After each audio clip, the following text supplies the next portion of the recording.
Fala Pro, tudo bom com vocês? E hoje aqui no canal do Juquinha nós estamos com uma super convidada, a psicóloga e professora Solange Cerqueira, e nós vamos falar sobre autocompaixão, sobre esse início de ano, para que a gente tenha um ano saudável. Tudo bem, Solange? Como é que você tá? Muito obrigado por você ter vindo, minha amiga. Nossa, amiga de longa data, longa data. Quero te agradecer pelo convite. Eu que Nossa, agradeço. É um privilégio estar aqui com você para falar de uma coisa tão importante, né? Sim. A gente pensa muito no acolhimento no começo de ano que a gente tem que fazer com os nossos alunos, que realmente é muito necessário. A gente precisa desse acolhimento com as crianças. Mas a gente esquece um pouco dos professores, né, Solange? Sim. Foi daí que surgiu a nossa ideia de ter um bate-papo a respeito de como a gente manter a nossa saúde mental já desde o começo de ano, para ter um ano letivo tranquilo e seguir, né? Tendo uma boa saúde mental. Né? Aguentar. Chegar até o final da linha, né? Chegar até a aposentadoria, se Deus quiser um dia. Se Deus quiser. Mas é isso mesmo, né, Robson? Porque eu acho que o professor, ele também é um cuidador, né? Ele cuida.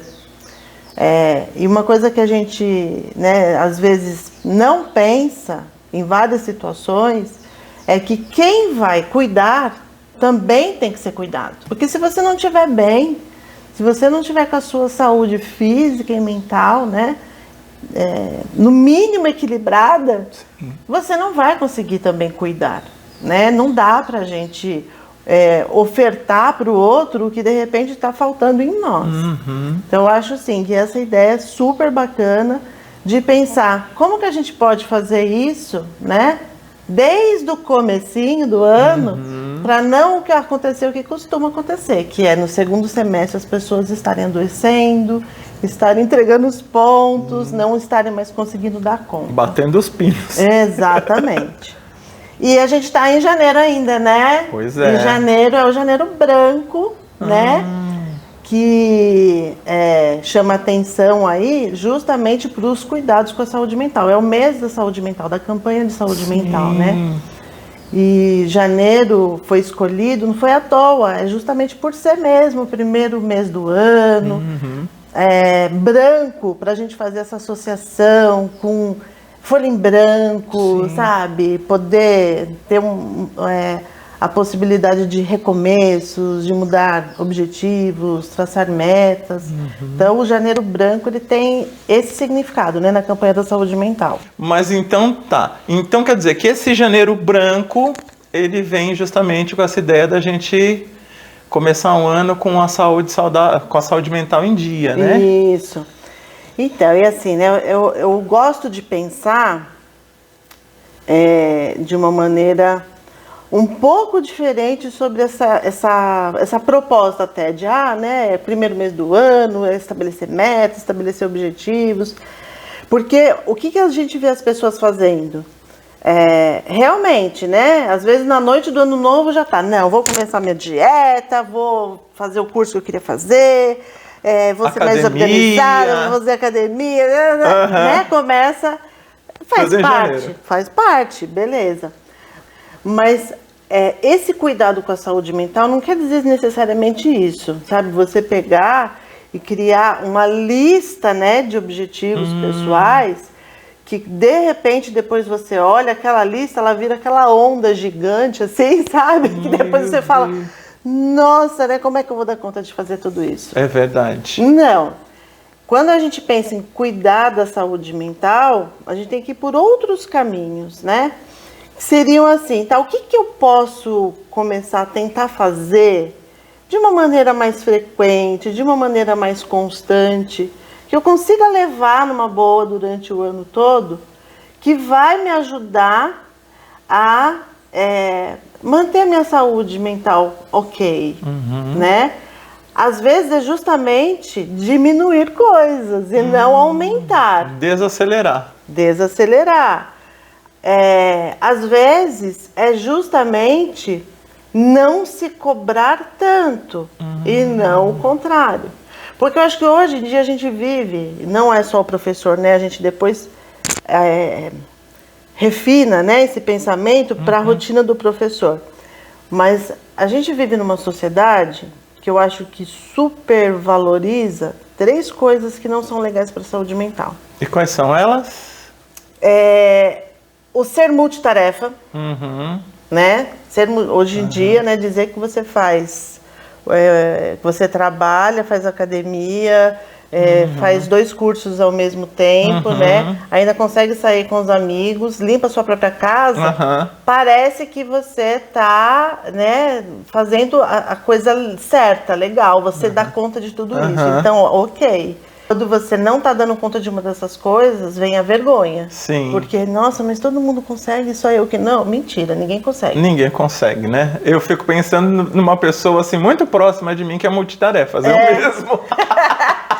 Então, Robson, mas essa ideia de que ser multitarefa é uma coisa legal, uma coisa necessária, e quem consegue ser parece que está ganhando estrelinha, Sim. Isso é incutido na nossa cabeça. Mas assim, o que eu percebo em mim, por exemplo, foi que o ano passado eu procurei diminuir isso muito mais do que eu já fui, multitarefas. E eu penso que a sociedade, ela cobra isso muito mais das mulheres. Quer dizer, a mulher é muito mais cobrada na sociedade. E ainda ser magra. Ser magra. Vaidosa, né? Bumbum durinho. Bumbum durinho. Não é fácil ser mulher, não. Não é. E eu acho que tem um mito aí, que também é muito usado como justificativa para isso, de que a mulher consegue ter essa atenção difusa e o homem é mais objetivo. Isso é mito. Que ela seria um polvo, né? Teria vários tentáculos para fazer várias tarefas. E o homem não. Então, isso é um mito. Isso não é verdade. A verdade é uma só. Pato. Nada bom, mas não faz nada bem feito. Realmente. E todo mundo que entra, né, nessa autocobrança de ser multitarefa, vai começar a sentir a qualidade, o desempenho das coisas que faz caindo, porque não vai dar conta de fazer tudo isso bem feito. A probabilidade, né, de começar a ficar estressado, esgotado. Aí as pessoas falam muito assim, ó, isso é uma coisa que chega muito no consultório hoje. Eu acho que eu tenho TDAH. Eu preciso fazer uma avaliação porque eu acho que eu tenho TDAH. Aí eu pergunto, mas por quê? É porque eu vivo esquecendo as coisas. E eu não consigo me organizar, não consigo dar conta. Meus cursos estão todos pela metade. Minha casa toda hora acaba ficando desorganizada, porque quando eu vejo passou a semana eu não consegui fazer o básico. Só que daí quando você vai ver, você vai começando, né? Mas me conta aí, né? Como que é a sua vida? O que você faz? A pessoa começa a falar de tanta coisa ao mesmo tempo que ela está tentando fazer e ela não consegue enxergar isso. Que, na verdade, se for colocar na ponta do lápis, ela tem tarefas para fazer que precisariam de muito mais de 24 horas por dia. De muito mais do que 7 dias por semana. Sim. Isso não é TDAH. Não, né? Excesso de trabalmo. Exatamente. Excesso de atividade. E como é que a gente pode fazer, então, para dar uma diminuída, para dar uma organizada melhor nesse sentido, Solange, Então, para auxiliar nesse início? Eu acho que assim, né, o ser multitarefa, a outra coisa que também tem muito a ver com isso, é o perfeccionismo, que também é muito romantizado na sociedade, né? As pessoas vão fazer entrevistas de emprego, qual que é seu defeito? Eu sou perfeccionista. Né? Nossa, é um defeito perigoso, então. Eu sou perfeccionista.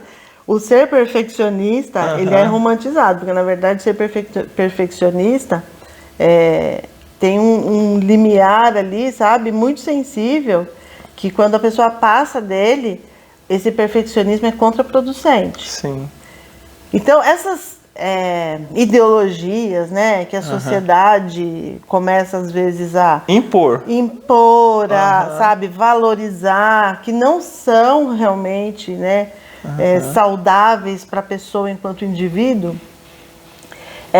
elas acabam acontecendo na nossa vida porque todo mundo tem um crítico interior, né? Todo mundo tem uma vozinha ali que fica o tempo todo te julgando, né? Te falando se você está fazendo a coisa direito ou não, te dando várias broncas quando você não faz alguma coisa certa, né? Todo mundo tem esse crítico. Algumas pessoas uma voz mais forte, outras um pouco mais suaves. Mas a gente tem esse crítico. E é esse crítico que, quando pega essas brechas assim, né, da vida que a gente leva hoje e essas armadilhas, digamos assim, ele empurra a gente para lá, né? Então, por exemplo, quando você está nessa comparação de, ai caramba, mas fulano faz 2 cursos ao mesmo tempo, dá conta e ainda vai na academia, e eu faço um curso e não consigo ir na academia. Quem tá falando ali? Essa crítica, autocrítica nossa lá dentro da cabeça. Exatamente. E aí a gente embarca, né? Aí a gente fala, não, realmente eu tenho que melhorar. Eu tenho que fazer melhor, eu tenho que dar conta, não é possível. E aí, nossa, a gente embarca nisso assim, ó. E hoje, né, curso, por exemplo, a gente é bombardeado com oportunidades de curso. Sim. Quem está na educação, assim como quem está na psicologia, né, algumas profissões são mais propensas a essa sensação de insuficiência, né? De insuficiência, uma sensação de escassez. Isso tem até uns estudos bacanas que eu posso indicar depois. Mas essa sensação assim de eu não estudei ainda o suficiente, eu não sei o suficiente, eu não sou boa o suficiente, eu não sou magra o suficiente, eu não sou boa mãe malhada o suficiente, não sou boa mãe o suficiente, não sou boa esposa, não sou, sabe? Não estou dando conta de todas as demandas de todos os meus alunos o suficiente, né? A gente sente isso o tempo todo. Sim.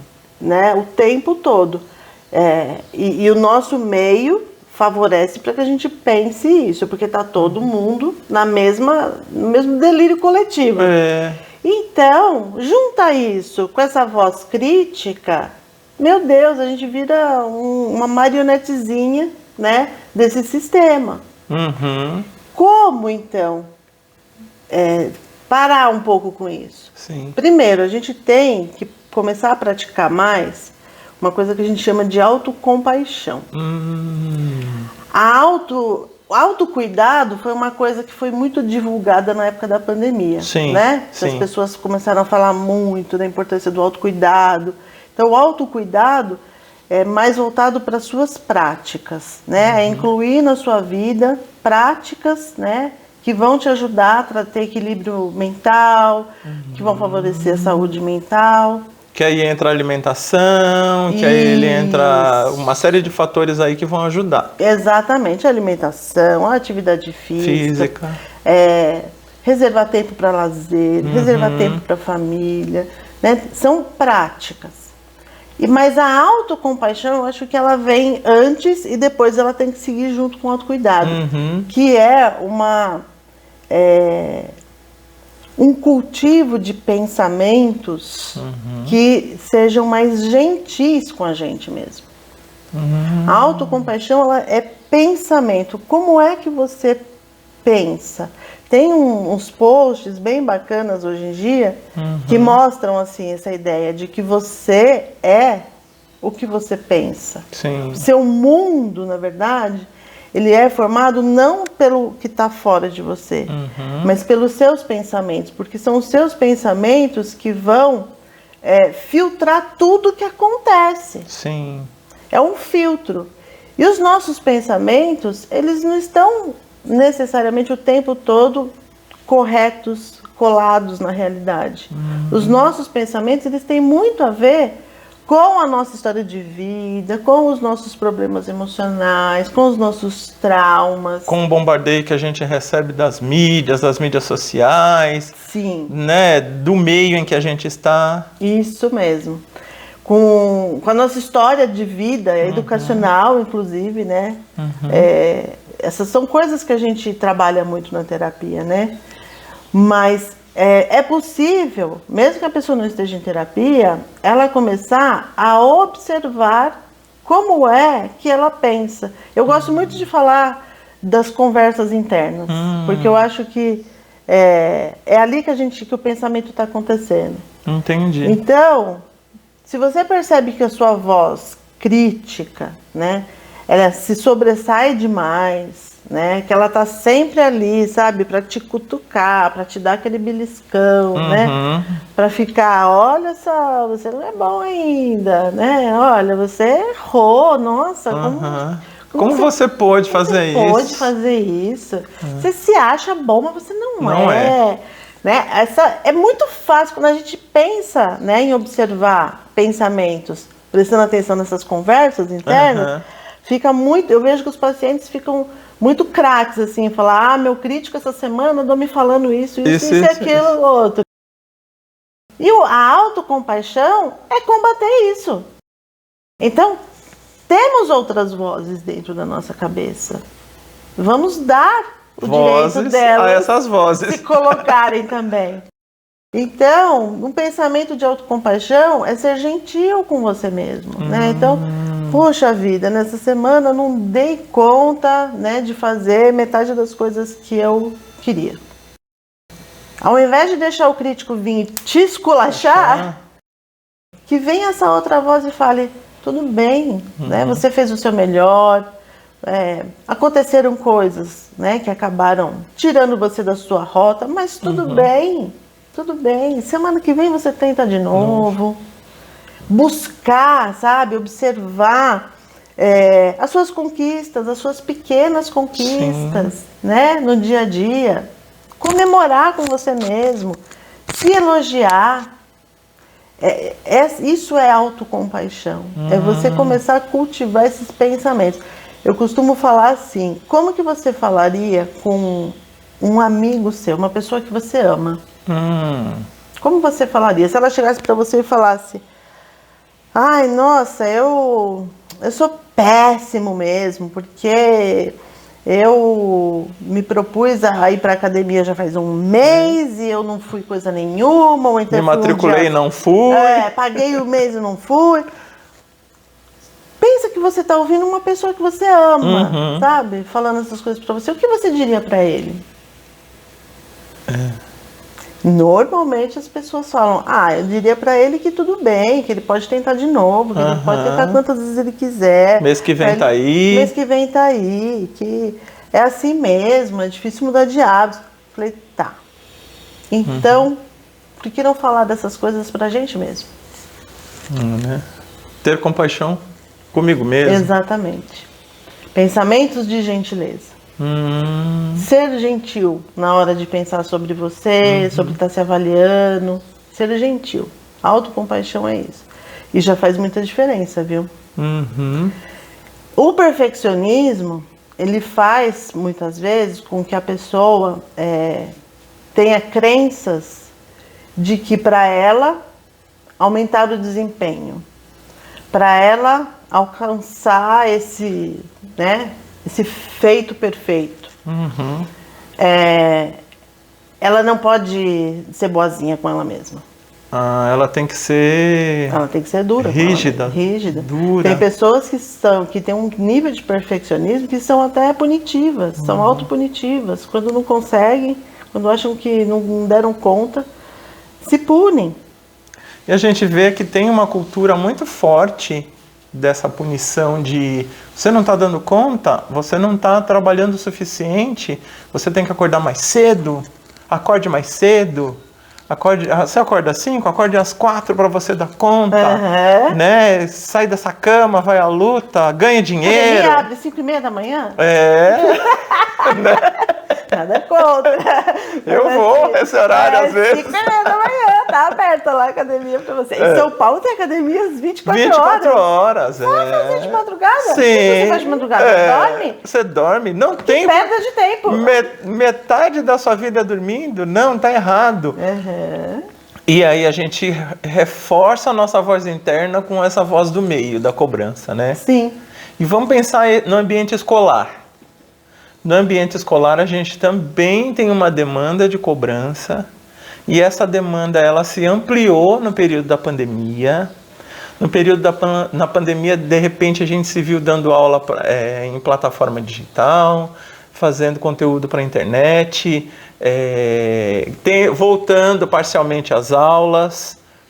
E tudo foi numa crescente, numa bola de neve, que a gente não teve tempo de respirar.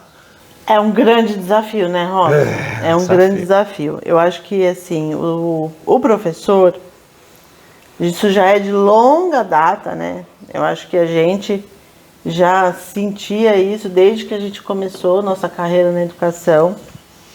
Aliás, eu não sei quando foi que o professor, acho que há muitas décadas atrás que o professor tinha, né, uma tranquilidade maior, assim, né? Para trabalhar, para se sentir competente. Sim. Porque o que é plantado, né, o tempo todo é que o professor não é competente.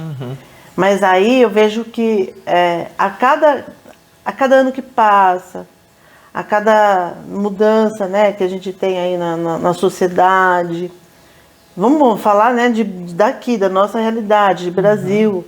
E Brasil não é só escola pública. Eu vejo que nas escolas particulares as mesmas coisas acontecem em condições um pouco diferentes.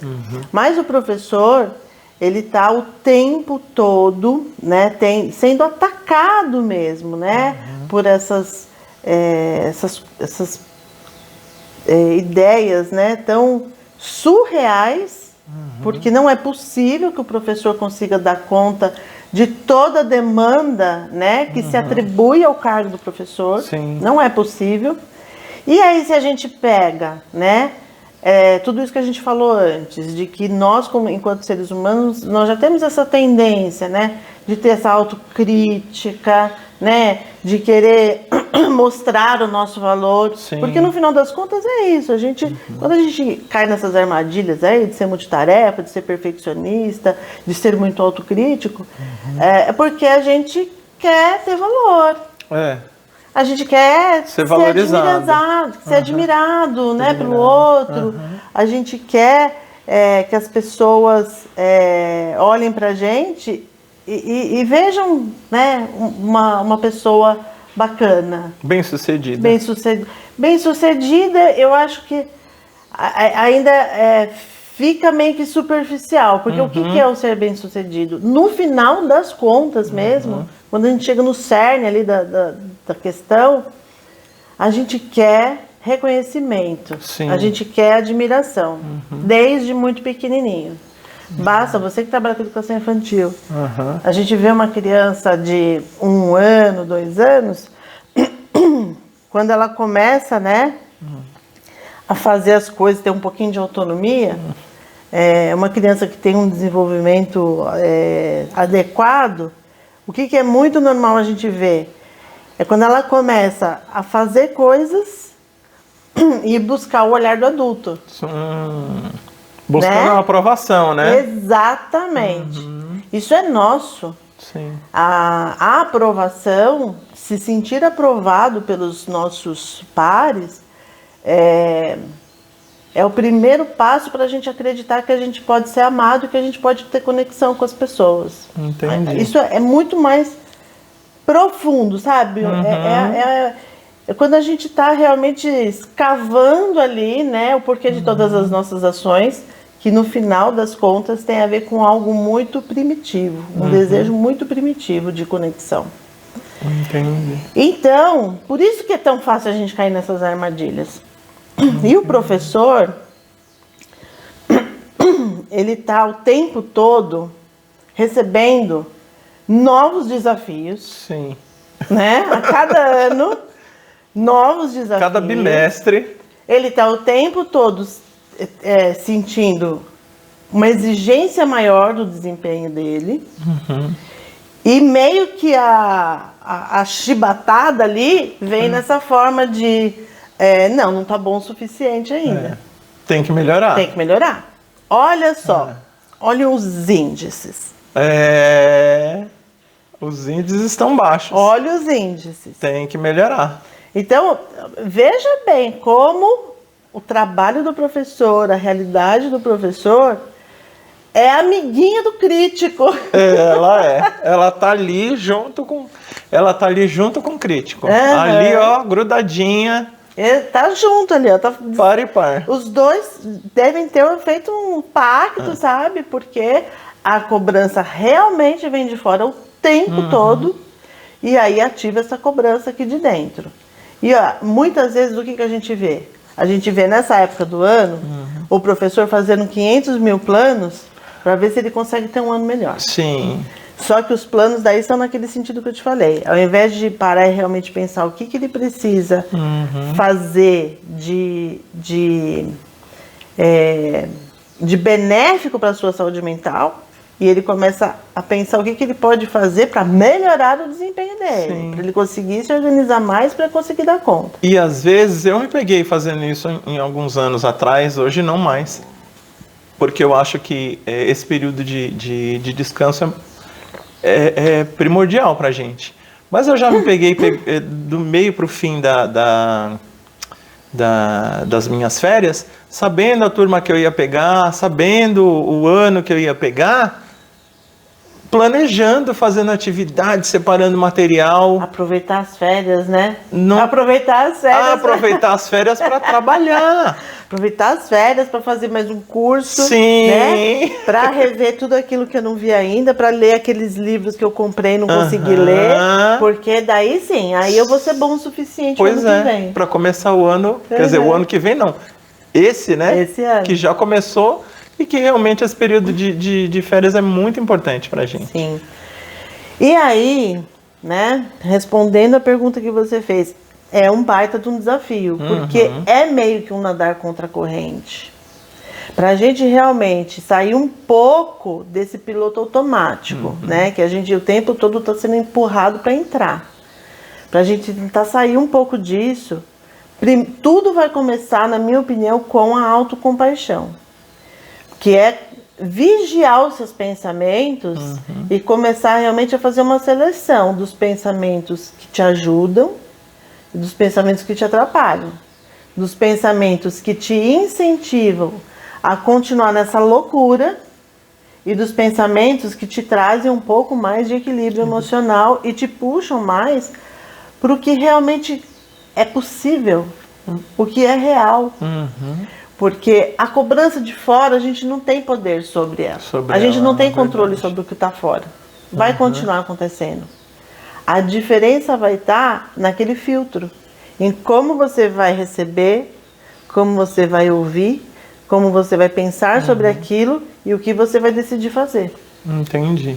Então, é conseguir alcançar, sabe, um equilíbrio para que você chegou lá na escola, tem 1000 novidades dos projetos que tem que fazer, é você conseguir pegar tudo isso e falar, tá bom, deixa eu ver qual é a melhor forma de eu fazer essas coisas, sem eu criar talvez uma expectativa irreal, impossível de alcançar. Eu já sei que eles vão colocar um monte de coisas pra gente fazer, eu já sei que eles vão cobrar resultados, né, impossíveis, né? Mas são impossíveis. Eu sei disso. Então, deixa eu adequar, né? Deixa eu filtrar isso de uma maneira que eu consiga manter a minha saúde mental em ordem. Porque normalmente não é isso que acontece. Normalmente a pessoa entra em pânico e se ela já tinha vários problemas com a autoestima dela, porque a autoestima, ela fica completamente afetada quando a pessoa está muito nesse piloto automático aí, tentando ser multitarefa, tentando ser perfeito em tudo e achando que é com a autocrítica que ele vai conseguir melhorar todo esse desempenho. E aí, ir na direção contrária é sempre mais difícil. É mais só você entrar no piloto automático. Vai embora. Né? Eu percebi que em relação à quantidade de projetos que eles às vezes colocam pra gente dar conta, né? Tá aí, tem que dar conta. Eu percebi que às vezes é impossível. Às vezes a gente precisa realmente adequar a nossa realidade, fazer o nosso melhor. Isso. Porque às vezes você não vai dar conta da expectativa do outro. Não. Não vai dar conta. Então, dentro do que é possível, você fazer o seu melhor. A expectativa do outro, e também a gente tem que sempre lembrar de que existem muitas variáveis para se chegar num resultado. O professor, a aula deste professor, a dedicação desse professor são apenas algumas variáveis. Sim. Essas crianças, elas têm um monte de outras variáveis na vida delas. Elas têm a família, elas têm as condições físicas, biológicas, neurológicas delas. A escola tem as outras variáveis, né? A gente sabe que o professor, principalmente de escola pública, não trabalha com boas condições, né? Não tem os recursos necessários para se conseguir um resultado, né? Com certeza. Tão almejado, assim. O professor sempre trabalha se virando nos 30. Com o que tem. O problema é quando as pessoas acham que elas têm que resolver, né? Que é demanda delas, que é responsabilidade delas também, resolver até o que não tem. E que mesmo depois disso tudo, quando algo não chega no resultado esperado, ela pega essa culpa toda só para ela. Eu não dei conta. E é uma frustração, né? A frustração, eu acho que ela toma uma proporção que ela não devia ter. Esse que é o X da questão, né? A gente se frustra por uma série de coisas que são desnecessárias, nesse caso. Então, mas agora a gente está fechando a continha do porquê que chega no segundo semestre e a saúde mental de muitos professores já foi pro ralo. Às vezes chega no primeiro semestre já no primeiro já, né? No final do primeiro semestre. Mas exatamente por isso, porque quando você entra nessa armadilha, né? Não, eu tenho que fazer um monte de coisas ao mesmo tempo, porque quanto mais eu fizer... Porque no final das contas a ideia é sempre essa. Quanto mais eu fizer, melhor eu vou ficar. Né? Mais eu vou aprender. Sim. Mais conhecimento eu vou ter. E aí o meu resultado vai melhorar. Então essa é a primeira pira. Mentira. Porque a gente já sabe que quanto mais coisas você faz ao mesmo tempo, menos você aproveita. Sim. Segundo, eu não posso dar moleza para mim mesmo. Ao crítico falando. Eu não posso dar moleza. Se eu der moleza pra mim mesmo, eu viro Garfield. Eu não vou fazer nada, eu vou ficar querendo descansar toda hora, sabe? Eu vou querer fazer as coisas mais ou menos. Não, eu tenho que, né? Tenho que me cobrar. Eu só vou conseguir melhorar se eu me cobrar bastante. E as ideias do perfeccionismo, né? Nossa, se vai fazer, faz direito. Se vai fazer, tem que ficar perfeito. Perfeito. Né? Porque senão, não vou fazer uma coisa meia boca, não vou fazer uma coisa vergonhosa, não vou fazer uma coisa pela metade. Esses pensamentos, eles estão todos alimentando o quê? Aquela ilusão de que você vai realmente um dia atingir a perfeição. Se você seguir essa cartilha, você atinge a perfeição. Você chega naquele resultado. Mas aquele resultado talvez seja surreal. Aquele resultado talvez não seja alcançável. Então, fechou a conta. O que vai gerar? Frustração. Com certeza. Porque você fez tudo isso, você se matou, você se esgotou, você se cobrou até não poder mais, você ficou com o seu crítico lá de noite falando na sua cabeça que você tinha que melhorar, que você não era bom o suficiente, que é ruim ouvir essas coisas. Você traçou 1000 planejamentos para você fazer os trabalhos o mais perfeito possível. Sim. E aí chega, eu digo segundo semestre, porque eu lembro assim, que normalmente é no terceiro bimestre, quando tem criança ainda que não está alfabetizada, aquela turma que ainda não está escrevendo como deveria por ser um quarto ano. Chega nessa hora, dá palpitação, porque mas o ano já acabou. E agora? O que eu vou fazer? O que eu fiz? O que vão me cobrar? Isso! Então, e o pior, né? A constatação de que aquele 6 meses, né? Aquela metade daquele ano que você se matou, que você se esfolou. Que você gastou praticamente toda a sua energia, não resolveu o problema. Aí começa a vir a frustração. Da frustração, a autoestima vai lá pro porão, né? Porque, poxa, aí que se confirmam, né? Uhum. Eu não sou bom mesmo, acho que as outras pessoas são melhores, acho que o professor aqui do lado conseguiu resultados muito melhores. Nossa, não tem jeito. Eu acho que eu não sou tão inteligente quanto eu penso. Não é possível. Então, assim, e nos adoece? Adoece, lógico, adoece. Porque vem a vergonha. A vergonha dos sentimentos que mais nos paralisam, a vergonha dos sentimentos que mais nos machucam. Sim. Se sentir vulnerável, sabe? Não é só quando você está sozinho, quando você está se sentindo doente ou não está tendo ajuda. Não, se sentir vulnerável também quando a gente se sente exposto. E alguém, ou pode ser de fora, ou pode ser aqui de dentro, alguém ficar falando para você, olha, você não fez um bom trabalho, você não deu conta. Isso aqui não deu certo porque a culpa é sua. O que você fez esse tempo todo? O que você fez esse tempo todo, né? Poxa vida.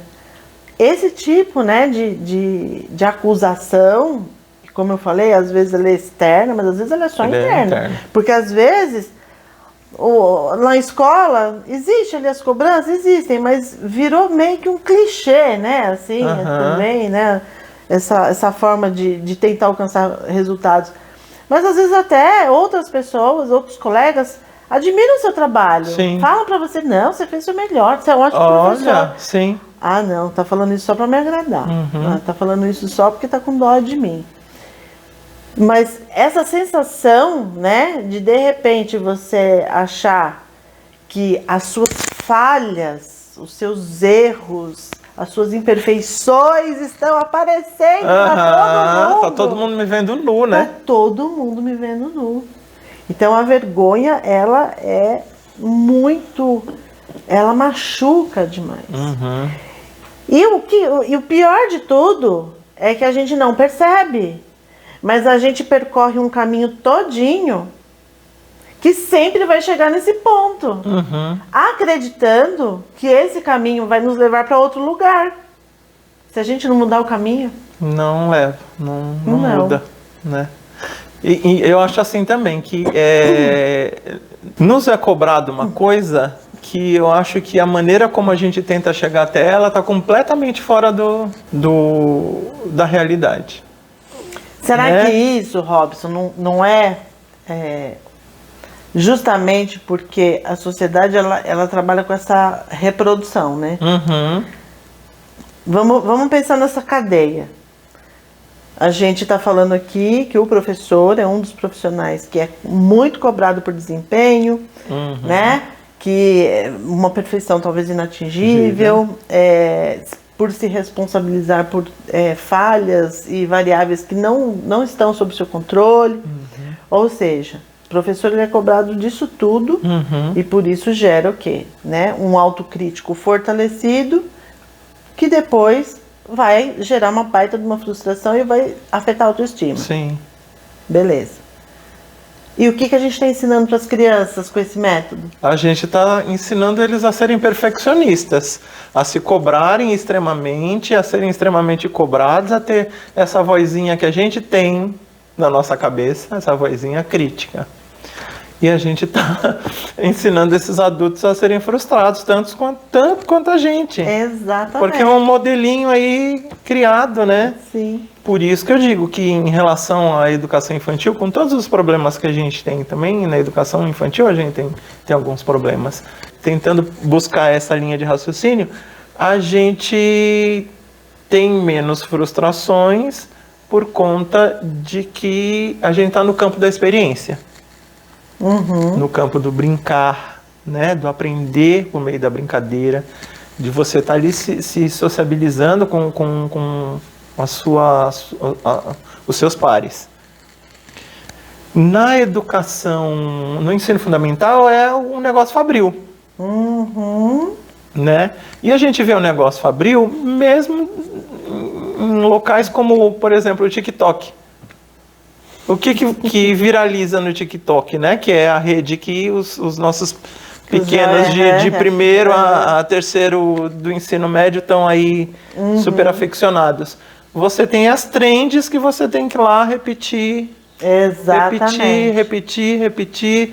E você é aprovado se você está nessa repetição ali.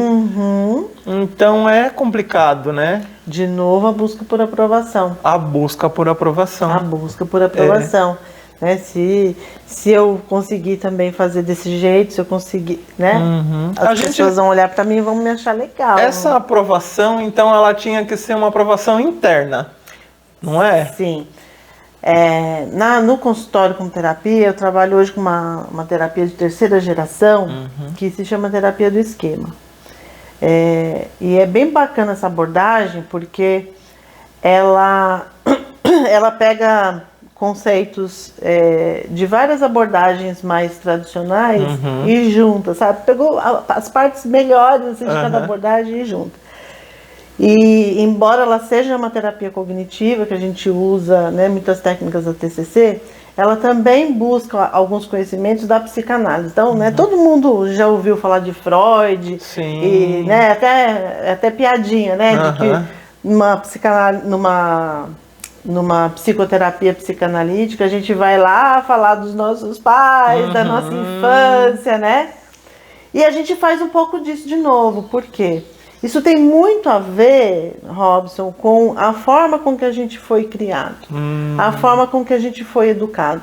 A gente não tem noção, mas mesmo a gente enquanto professor, né, a gente acaba desempenhando um papel de cuidador durante um período na vida da pessoa, Sim. onde a gente vai passar muitas mensagens do que é, né, ser uma pessoa dentro deste grupo, dessa sociedade, do que é bacana de se fazer ou de se ser para ter aprovação, para conseguir estar conectado com outras pessoas. Então, a criança, ela não nasce com isso totalmente pronto, ela nasce com a necessidade, mas as ferramentas que ela vai passar a usar para ela conseguir se conectar com as pessoas, ela vai pegando dos modelos que ela vai observando. Então, na verdade, né, tudo que a gente mostra para a criança em termos de relacionamento vai ficar marcado para o resto da vida dela. Então, se a gente tem aí eu tenho bastante adolescente no consultório, né? E os adolescentes, eles são eles já estão num conflito por conta da idade, né? Eles estão num conflito interno, intenso, alguns mais, alguns menos, mas todos estão passando por uma fase conflitante. E aí é o momento que mais vem essa preocupação, essa necessidade de aceitação. O que é aceitação de verdade? Sensação de pertencimento de verdade. É a gente se sentir digno de ser amado por outras pessoas, sem precisar mudar quem eu sou. Entendi. Mas é isso que a gente aprende? Não. Não é. Não é. A gente fala umas coisas para as crianças que a gente nem imagina. Mas, por exemplo, quando a gente está querendo educar, né? E aí a criança está lá, de repente, fazendo uma baguncinha num lugar que não é o mais adequado, falando alto. A gente não puxa a criança e não fala assim, não faz isso que é feio. Você quer que as pessoas pensem que você não tem educação? A gente está falando para ela, olha, se preocupe muito com a sua espontaneidade. Porque se você for muito espontânea, as pessoas não vão gostar de você. É verdade. E eu vou ficar bravo. Então essas mensagens, sabe, né, de como eu devo ser, como eu devo me comportar, o que eu faço que é legal, o que eu faço que não é legal, a gente recebe desde muito pequenininho. Sim.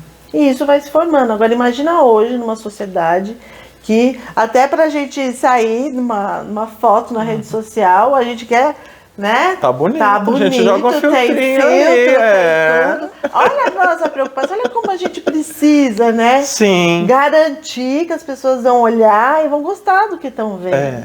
Como a gente se vende, né? Como a gente se vende. Então, tudo bem. Eu acho que a gente tem que ter a vaidade, eu acho que tudo na medida certa é legal. Mas, quando isso pega muito pesado a ponto dessa pessoa, né? Dessa criança, e entendendo e construindo dentro dela uma crença de que ela não pode ser ela mesma, porque senão as pessoas não vão gostar, que ela tem que estar o tempo todo em alerta para ver como ela tem que se comportar, como ela tem que fazer, o que as pessoas esperam, o que está rolando no TikTok agora para ela tentar fazer também. Ela vai perdendo essa espontaneidade. E isso também não é bacana para a saúde mental, porque você não sustenta isso por muito tempo.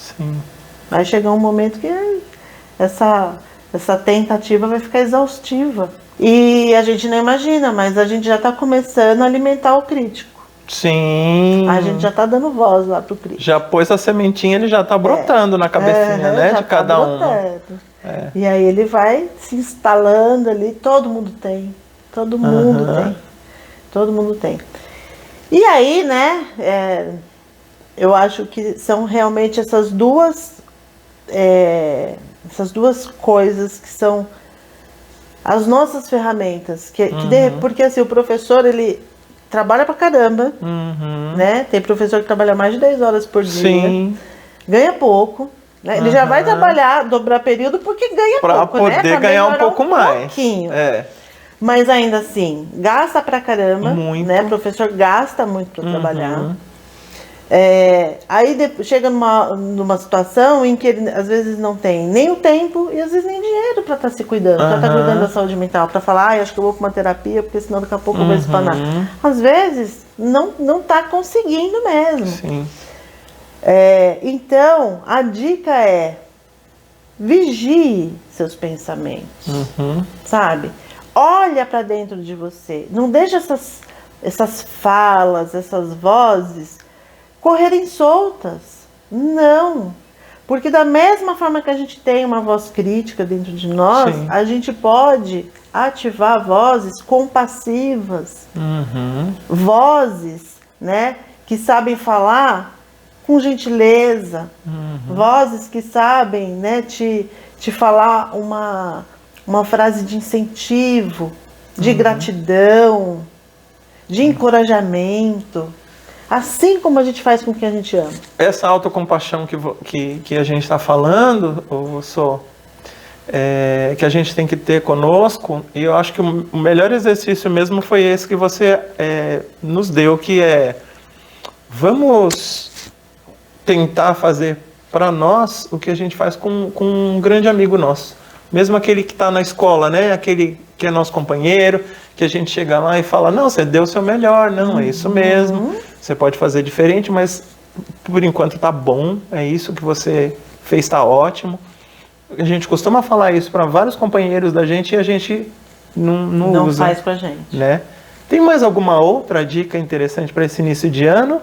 Então, e aí eu acho que quando você começa a trabalhar, né, é fortalecer um pouquinho mais essa voz, né, autocompassiva, aí você consegue realmente colocar em prática todas aquelas dicas de autocuidado que são mais conhecidas, que são mais divulgadas, né? Porque o que eu vejo é que muitas vezes as pessoas sabem o que é autocuidado, mas elas, por exemplo, uma coisa que é autocuidado é você praticar uma atividade física, né? Seja ela qual for, aí você pode adaptar do jeito que for melhor para você. Dá para ir para uma academia? Ótimo. Vai pra academia. Não dá para ir para uma academia? Dá para fazer uma caminhada no bairro? Sabe? Faça a caminhada no bairro. Faz um alongamento em casa? Não interessa. Cada um vai buscar o que for atrativo e possível para você. Mas se a voz autocompassiva não estiver fortalecida, o crítico vai falar: meu, você não deu conta de nada ainda, você quer ir para academia? Sabe? Não vai dar conta também. Não dá. E o crítico, às vezes, ele é sabotador, é aquele também que chega e fala assim: ah, não, você já deu aula 10 horas no dia, você ainda vai fazer caminhada? Não, deixa pra lá. O crítico também fala assim, às vezes, sabe? Meu, o que adianta você fazer uma caminhada de 30 minutos? Você tá com 20 quilos a mais no seu peso. Você vai perder 100 gramas. Não vai resolver nada. Vai resolver sim, você vai se sentir mais disposto. Sim, e aí se você consegue fortalecer a voz autocompassiva, o que será que ela vai falar? Ela pode falar, por exemplo, assim: não interessa Se você conseguir caminhar 30 minutos, já vai, sabe, arejar a sua cabeça, vai oxigenar mais o seu corpo, sabe? Você vai sentir o ventinho no seu rosto, você vai estar dedicando 30 minutos para cuidar de você. Sim. Você vai fazer uma atividade que é para você, são 30 minutos. Você pode pôr uma música, ouvir uma música que você gosta. A voz autocompassiva, ela é muito importante nessa hora. Porque se ela não tiver, sabe, presente ali, você não vai fazer atividade física, você não vai conseguir mudar a sua alimentação, porque mudar hábitos é muito difícil. Sim. É muito difícil. E lógico, o que combina com gente multitarefa, perfeccionista, o que combina? É fast food, sabe? É rápido. Lanchinho, exatamente. Carboidrato, né? Porque você come rapidinho, estufa o estômago, dá aquela sensação assim de, eu tô com a barriguinha cheia. Vamos lá. Não é? Então, se a gente não alimentar a nossa voz autocompassiva, a gente não vai ter ela para nos ajudar a colocar todas essas práticas do autocuidado em ação. Autocuidado, a gente pode pensar nas atividades físicas, nas dietas, nas atividades de lazer, buscar autoconhecimento é um autocuidado muito importante. Então, quem tiver a oportunidade de fazer terapia, faça a terapia. Faça, porque eu vejo assim que depois que as pessoas começam, sabe, muitas transformações acontecem na vida das pessoas, é maravilhoso. Mas não dá para fazer terapia? A gente tem hoje muito material de autoajuda de qualidade, sabe? Tem que saber escolher, tem que procurar algumas indicações, porque aqueles de autocuidado também que prometem ler esse livro e seus problemas vão se resolver. Isso não nada é tão simples, né? Não é. Mas a gente tem materiais bons hoje em dia que dá pra gente indicar, se você quiser colocar no canal. Eu vou querer, claro. Que, sabe, ajudam você a ter, sabe, dedicar alguns minutos, alguns períodos do seu dia a dia para você pensar em você, para você pensar nas suas emoções. Práticas de meditação, hoje em dia, tem muita coisa que é fácil, simples de fazer, como as técnicas de respiração. Sim. Técnica de respiração é muito mais poderoso do que as pessoas imaginam, porque quando a pessoa ela faz, mesmo que seja aqueles mais simplesinhos, sabe? De só sentar confortável, respirar por 1 ou 2 minutos, profundamente, pausadamente, tem as dicas para ir contando os movimentos da respiração, são extremamente importantes, porque naquele momento ali que você está prestando atenção na sua respiração, você tem que prestar atenção. Sim. Não dá para fazer exercício de respirar sem prestar atenção na respiração. Sem sentir o ar entrando, o ar saindo. Isso te conecta com o aqui e agora, te conecta com o teu corpo e faz maravilhas, principalmente para quem tem ansiedade. Então, tem muitas coisas que a gente pode pensar como autocuidado, mas que, na minha opinião, pela minha prática, o que eu vejo é isso. Primeiro, a gente precisa realmente cuidar aqui, do nosso mundinho interno, né? Ativar essa voz compassiva, porque ela vai nos ajudar muito, e aí depois fica mais fácil de mudar esses hábitos, né? Adotar aí algumas práticas de autocuidado. E se você conseguir fazer isso desde agora, de janeiro, né? Você vai chegar no segundo semestre muito melhor. Muito melhor. Eu acredito muito nisso, sabe? Pouquinho por dia, sabe? Sempre colocando alguma coisa ali, não, tô precisando, né, cuidar de mim mais um pouquinho.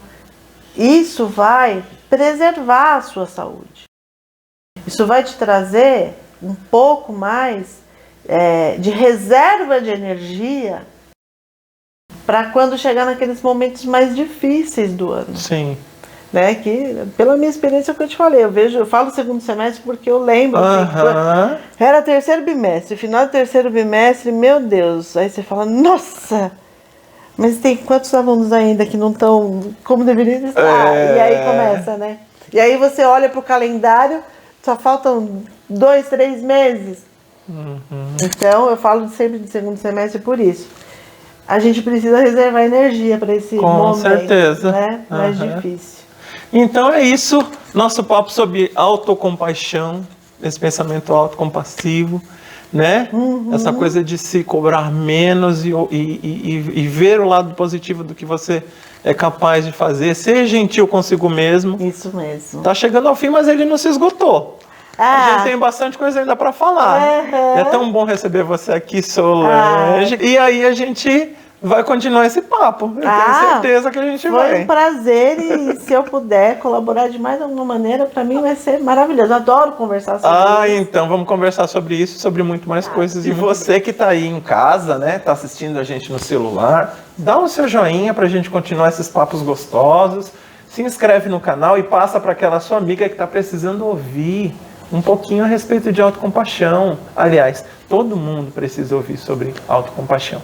Um grande abraço para todos e até a próxima.